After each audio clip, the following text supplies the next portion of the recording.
할렐루야. 오늘도 새날을 주신 하나님을 찬양합니다. 오늘도 말씀으로 시작하는 이 하루, 말씀의 은혜와 성령의 능력이 충만한 하루가 되시기를 주님의 이름으로 축원합니다. 이 아침 우리에게 주시는 하나님 말씀은 신명기 29장 말씀입니다. 1절에서 9절만 봉독해 드립니다. 하나님의 말씀을 경청하시기 바랍니다. 호렙에서 이스라엘 자손과 세우신 언약 외에 여호와께서 모세에게 명령하여 모압 땅에서 그들과 세우신 언약의 말씀은 이러하니라. 모세가 온 이스라엘을 소집하고 그들에게 이르되 여호와께서 애굽 땅에서 너희의 목전에 바로와 그의 모든 신하와 그의 온 땅에 행하신 모든 일을 너희가 보았나니 곧 그 큰 시험과 이적과 큰 기사를 내 눈으로 보았느니라. 그러나 깨닫는 마음과 보는 눈과 듣는 귀는 오늘까지 여호와께서 너희에게 주지 아니하셨느니라. 주께서 40년 동안 너희를 광야에서 인도하게 하셨거니와 너희 몸에 옷이 낡아지지 아니하였고 너희 발에 신이 헤어지지 아니하였으며 너희에게 떡도 먹지 못하며 포도주나 독주를 마시지 못하게 하였음은 주는 너희의 하나님 여호와이신 줄을 알게 하려 하심이니라. 너희가 이곳에 올 때에 헤스본 왕 시혼과 바산 왕 옥이 우리와 싸우러 나왔으므로 우리가 그들을 치고 그 땅을 차지하여 르우벤과 갓과 므낫세 반 지파에게 기업으로 주었나니 그런즉 너희는 이 언약의 말씀을 지켜 행하라. 그리하면 너희가 하는 모든 일이 형통하리라. 아멘. 오늘도 이 말씀을 통해 우리에게 주시는 하나님의 음성을 듣게 되기를 바랍니다. 모세의 설교의 결론 부분에 해당하는 내용들을 우리가 지금 살펴보고 있는데요. 여기서는 하나님과 맺은 언약은 반드시 잘 듣고 순종해야 된다라고 하는 내용을 강조해서 말씀을 하고 있습니다. 특별히 오늘 우리가 읽은 29장에서는 처음에 시내산에서 맺은 언약을 체결할 때 그 과정들을 다시 회고하면서 이 백성들이 하나님과의 언약을 반드시 순종해야 된다라고 하는 것을 다시 한번 강조하고 있습니다. 자, 1절을 다시 보시면 호렙에서 이스라엘 자손과 세우신 언약 외에 여호와께서 모세에게 명령하여 모압 땅에서 그들과 세우신 언약의 말씀은 이러하니라 그랬습니다. 여기 보시면 호렙에서 세우신 언약은 출애굽 1세대들과 40년 전에 시내산에서 맺은 언약을 의미하는 것이죠. 반면에 모압 땅에서 세우신 언약은 시내산 언약을 40년 후에 출애굽 2세대들에게 적용하면서 언약을 갱신한 내용을 모압 평지에서 모세가 다시 선포한 것입니다. 이 두 언약, 호렙산 언약과 모압 평지 언약은 그 듣는 대상의 차이가 있을 뿐 그 핵심적인 메시지와 내용은 똑같은 것입니다. 사실 하나님께서 당신의 백성과 세우신 언약은 물론 시대마다 적용의 차이가 있을 수 있겠지만 핵심적인 메시지에 있어서는 세대가 변하고 시대가 변해도 결코 변치 않습니다. 왜냐하면 언약을 주신 하나님은 영원토록 변치 않는 분이시기 때문에 그렇습니다. 만일 하나님과 그 언약이 세대에 따라 달라지고 시대에 따라 달라지고 상황에 따라 달라지고 변한다면 여러분 우리의 신앙도 조건과 상황에 따라 계속 달라져야 될 것입니다. 그렇게 되면 우리가 하나님을 올바로 섬긴다는 기준, 캐논이 계속 달라지는 것이기 때문에 하나님을 어떻게 섬기는 것이 올바른 것인지 이제는 사람에 따라 달라지고 다 상대화되어서 하나님을 섬기는 자체가 불가능하게 될 것입니다. 그런데 우리 하나님은 변함이 없으신 분이십니다. 변함 없으신 하나님께서 우리에게 주신 언약도 변치 않는 언약인 줄 믿습니다. 반면에 인간은 조속으로 변하죠. 원칙도 변하고 기준도 변하고 심지어 상황에 따라 가치관도 다 달라집니다. 이처럼 변덕스러운 인간을 바라보며 사람들은 서로 실망합니다. 때로는 배신감을 느끼기도 합니다만 우리 하나님은 영원토록 변함 없으신 분이시기에 실망할 일이 없습니다. 믿고 따르다가 배신당할 일도 없습니다. 그저 우리는 신실하신 하나님 믿고 따를 때 하나님 주시는 은혜와 복을 누릴 수 있게 되는 것이지요. 여러분, 영원토록 변함없으신 하나님께서 이스라엘 백성들에게 체결하신 이 언약의 말씀은 오늘 우리에게도 변함없는 말씀으로 선포되고 있습니다. 그렇기 때문에 그 옛날 이스라엘 백성들이 복을 받고 저주를 받는 원리가 오늘 우리 가운데도 변함없이 적용이 됩니다. 그러니 여러분이 변함없으신 하나님, 변함없으신 하나님의 축복의 원리를 마음에 새겨서 말씀에 순종함으로 복받는 길을 걸어가는 우리 모든 성도들이 되시기를 주님의 이름으로 축원합니다. 2절로 8절까지의 말씀에 보면 이스라엘 백성들의 과거의 역사를 간단히 회고하고 있죠. 과거 출애굽의 구속의 역사 속에 하나님께서 베풀어 주신 구속의 은혜에 충만했음을 다시 한 번 더 회고하고 있습니다. 광야의 세월은 하나님께서 인도하시는 은혜가 충만했습니다. 게다가 요단 동편 아모리 족속들을 정복할 때 하나님의 도우시는 은혜로 가득했습니다. 그래서 출애굽할 때부터 지금 모압 평지에 오기까지 모두가 다 한마디로 하나님의 은혜의 역사였다는 것이죠. 여러분, 그렇다면 왜 하나님은 이 백성들에게 이와 같은 은혜, 구속의 은혜, 인도하심의 은혜, 도우시는 은혜로 여기까지 인도하신 것일까요? 그 이유를 9절에서는 이렇게 설명합니다. 그런즉 너희는 이 언약의 말씀을 지켜 행하라. 그리하면 너희가 하는 모든 일이 형통하리라. 아멘. 여러분, 무슨 뜻입니까? 하나님이 이 백성의 은혜를 베푸신 이유는 하나님의 언약의 말씀을 지켜 행하도록 하기 위해서, 즉 순종하게 하기 위해서였다는 것입니다. 그리고 순종해야 하는 궁극적인 이유는 뭐냐? 그것이 우리가 복을 받고 우리가 형통하게 되는 길이기 때문에 그렇다는 거죠.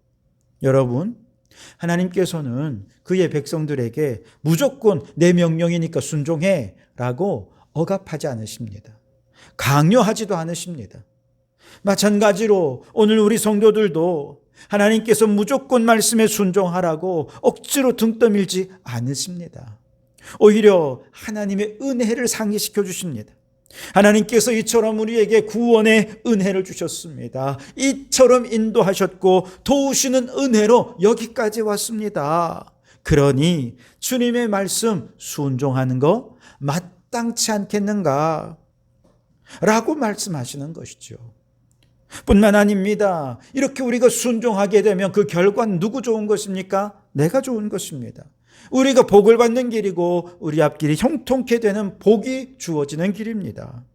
결국 우리 자신을 위해 하나님의 말씀을 순종하라 말씀하시는 것입니다. 생각해 보십시오. 죄로 인해 멸망길을 가던 우리를 위해 주님께서 하늘의 보좌를 버리시고 낮고 천한 이 땅에 오셔서 십자가를 지시고 죽으시고 부활하심으로 우리를 죄에서 구원해 주셨습니다. 얼마나 큰 은혜입니까? 그뿐 아니죠. 광야 같은 인생길에서 악한 사단 마귀는 수없이 우리를 공격해 옵니다. 마귀의 공격으로 우리는 얼마나 낙심되고 좌절되고 괴로운지 모릅니다. 그런데 그 모든 위기의 순간들마다 하나님께서 도와주십니다. 필요를 채워주십니다. 감당할 수 있는 힘도 주시고 피할 길까지 내어주셔서 우리의 길을 인도해 주신 것이죠. 그 십자가에 나타난 하나님의 은혜와 사랑을 깨닫게 되면 우리는 주님의 명령에 순종하지 않을 수 없어요. 여러분, 사도 바울은 이 은혜가 깨달아지니까 지금까지 추구하던 모든 세상의 것을 배설물처럼 여기고 기쁨으로 주님의 말씀에 순종하는 자가 되었죠. 예수님의 제자들은 주님의 말씀을 증거하다가 목숨을 제물로 바치는 순교자가 될 수 있었던 것, 은혜가 충만하기 때문에 그렇습니다. 역사 속에 수많은 위대한 믿음의 선조들 모두 한결같이 은혜를 아는 자들이었습니다. 그 은혜에 감동하고 감격하니 누가 시키지 않아도 기쁜 마음으로 목숨 바쳐 말씀에 순종하게 되는 것입니다. 여러분, 요즘처럼 똑똑해진 세상에서 누가 시킨다고 억지로 하란다고 말씀에 순종하겠습니까? 윽박지르고 또 무섭게 한다고 사람들이 말씀을 따르겠습니까? 아니에요. 그런데요, 은혜를 깨달으면 그 은혜의 너비와 길이와 깊이와 높이를 깨닫고 나면 너무나도 자연스럽게 당연하게 자발적으로 말씀에 순종하게 되는 것입니다. 그러니 여러분, 은혜를 아는 자가 되시기 바랍니다. 그 은혜를 깨달은 마음으로 주님의 말씀에 잘 순종하여 다 복을 받는 우리 모든 성도들이 되시기를 주님의 이름으로 축원합니다. 그런데 여러분 4절에 보시면 이렇게 말씀하십니다. 그러나 깨닫는 마음과 보는 눈과 듣는 귀는 오늘까지 여호와께서 너희에게 주지 아니하셨느니라 그랬어요. 무슨 뜻이냐? 하나님께서 이스라엘 백성들에게 구속의 은혜도 베푸셨고 도우시는 은혜, 인도하시는 은혜를 여기까지 인도해 주셨지만 안타깝게도 이 백성들이 그 놀라운 하나님의 은혜를 체험하면서도 눈앞에 그 은혜가 펼쳐지고 있는데 그 은혜가 강같이 흐르고 있는데도 은혜를 깨닫지 못했다는 것입니다.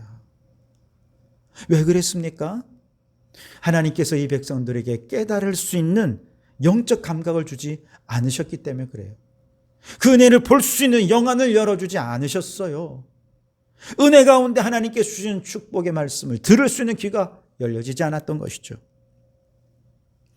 여러분, 이 말씀을 듣고 있는 사람 누구입니까? 모압 평지의 출애굽 2세대들입니다. 출애굽 2세대들이 이 말씀을 들을 때 어떤 마음을 들었겠습니까? 비록 우리 부모님 세대들은, 출애굽 1세대들은 하나님께서 영안을 열어주지 않으셔서 이렇게 하나님의 은혜를 깨닫지 못한 채 광야에서 죽었지만 주여 이제 우리에게는 영적 감각을 열어 주시옵소서, 회복시켜 주시옵소서, 그런 간절한 마음으로 이 말씀을 들을 것입니다. 모세가 이 말씀을 선포할 때 이것은 이 출애굽 2세대들 그대들에게는 하나님께서 영적 감각을 열어 주실 것이니 영적 감각을 예민하게 해서 깨닫고 보고 듣는 축복의 사람들이 되라고 말씀하고 있는 것이죠. 여러분, 하나님의 은혜는 아무나 깨닫는 게 아니에요. 눈앞에서 예수님이 천국 복음을 전해도요, 예수님의 말씀을 거부한 사람이 얼마나 많이 있었습니까? 예수님이 지금 눈앞에서 기적을 행하는데도 예수님을 안 믿는 사람들이 태반이었습니다. 왜 그랬을까요? 예수님이 능력이 없어서일까요? 예수님의 말씀이 은혜가 없어서 그랬습니까? 아니에요. 깨달을 수 있는 영적 감각이 없기 때문에 그럽니다.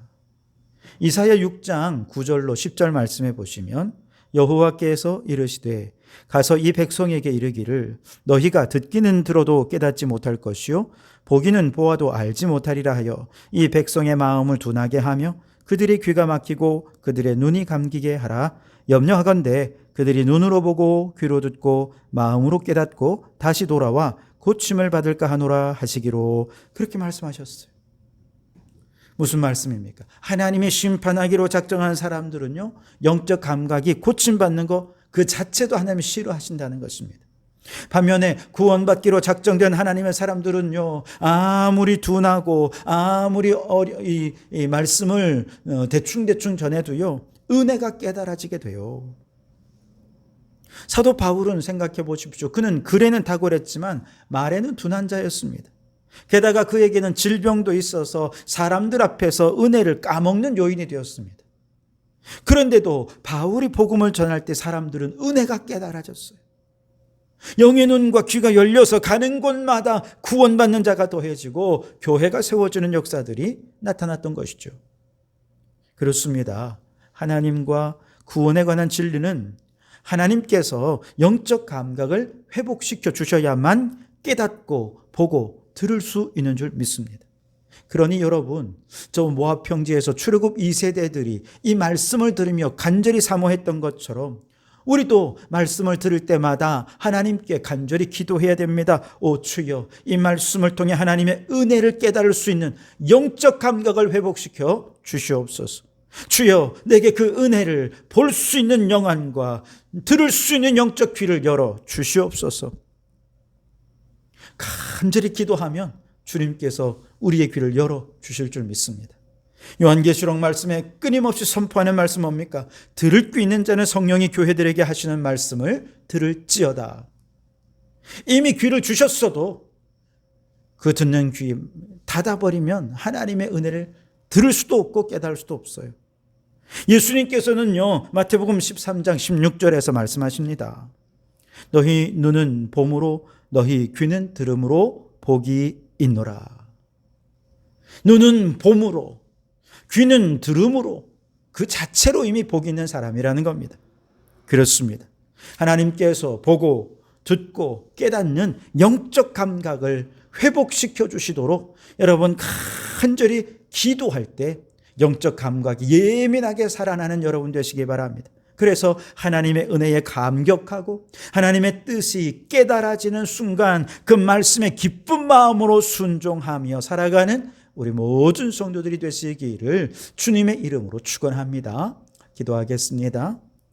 어제나 오늘이나 영원토록 변함없으신 하나님, 우리에게 순종을 강요하지 않으시고 은혜를 깨닫게 함으로 마땅히 기쁨으로 순종하는 자가 되게 하시니 감사합니다. 그러나 은혜를 깨닫기 위해 하나님께서 영적 감각을 회복시켜야 합니다. 말씀을 들을 때마다 간절히 주님께 영적 감각을 회복시켜 달라고 기도하고 말씀을 들을 때 말씀 속에 은혜가 보여지고 들려지고 깨달아지는 축복이 있도록 주여 역사하여 주시옵소서. 그리하여 주님의 은혜에 감격하고 하나님의 뜻에 기쁨으로 순종하여 복받는 저희들이 되게 해 주시옵소서. 예수님 이름으로 기도하옵나이다. 아멘.